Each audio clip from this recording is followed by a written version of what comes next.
ስንቱ እንደወጣ ቀረ በመኪና አደጋ። ሁለት ወንጌላውያን ዛሬ በወላይታ ሶዶ በደረሰው የመኪና አደጋ ሕይወታቸው ማለፉ ተሰማ። በወላይታ ሶዶ ከተማ በመርካቶ ዩሽዋ በጊሼ መንደር በአስፓልት መንገድ የተከሰተው አስደንጋጭና አሰቃቂ የትራፊክ አደጋ በሰዎችና በንብረት ላይ ጉዳት ማድረሱን የዞኑ ባለስልጣናት አስታውቀዋል።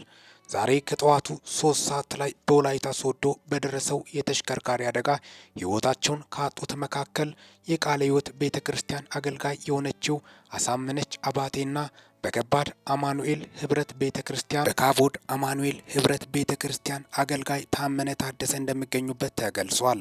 የወላይታ ዞን ትራንስፖርትና መንገድ ልማት መምሪያ ኃላፊ ዶክተር ማርቆስ ጩምብሮ በሰውና በንብረት ላይ በደረሰው አደጋ ሀዘናቸውን ገልጾ ማህበረሰቡ ጥንቃቄ በማድረግ ማሽከርከር ይገባዋል ሲሉ መክረዋል። እጅግ አሳዛኝና መረር ሀዘን ነው። ወደ 4 የሚጠጉት እንደሞቱም ነው። ከነዚህ መካከልም ነው 2 ወንጌላውያንም እንደሚገኙበትም ነው። እጅግ መረር ሀዘን እንደተፈጠረ ጭምርም ነው። በጣም ልብ ይነካል። አሟሟታቸው 4ቱም በጣም በሚያሳዝን ሁኔታ ነፍስ ይማር። ከሚዲያችን ሚኪ ነኝ ከሚኪ ታቦር ኢንፎ። ይህንን ቻናል ሰብስክራይብ በማድረግ ወቅታዊና ታማኒ መረጃ አግኙ። ሰላም ቆዩልኝ።